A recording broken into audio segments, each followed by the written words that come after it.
We're here with Jeremy Woan, Chairman and CEO of CyraCom.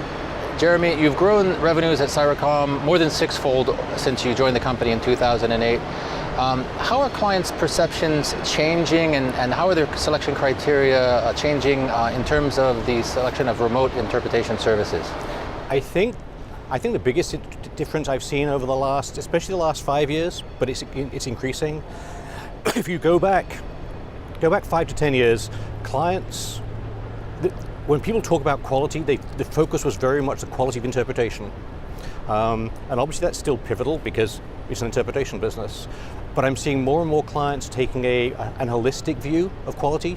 So quality now, they're looking at the quality of interpreters, network, reliability, security, data privacy. So they're taking a much broader view of the service, not just the core quality of interpreters. Okay, and as this perception changes and expands, how do you assess their ability to really understand the breadth of that and make the right selections when choosing a vendor? Definitely the last couple of years, we're seeing a lot more granularity in questioning. So the due diligence a prospective client will do, are they your interpreters? If they're not your interpreters, whose interpreters are they? Do you rely on other companies? How much of your supply comes from other companies? Is it your platform? Is it your network? If it's your platform, geographically, where is it? If there's a major disaster somewhere in the world, will we be impacted by that disaster? Where are the interpreters based? Are they in a center? Do they work at home? In both those situations, again, geographically, where are they located? Tell us who the key people are going to be in your actually providing service to us. Tell us the key people going to manage the contract. I'm seeing more and more.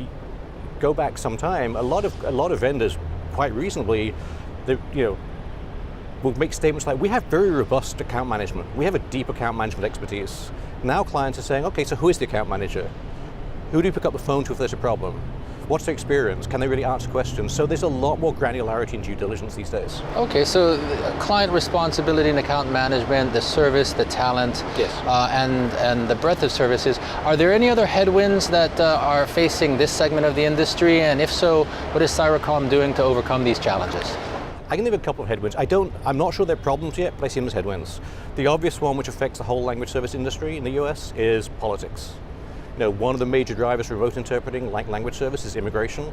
Yes. I think a less friendly immigration stance is not going to destroy the business, it's not going to kill the industry, but it's definitely a challenge. I think the other one in the remote interpreting space, this is something I've been thinking about more this year. So in any service industry, I think one of the challenges is if you get to a point where you're a commoditization, it's probably not a good thing. Commoditization means very low margins, it means very little incentive to reinvest in the business, to invest in things that benefit clients. And I think the last year or so, we've seen some pricing moves in the industry.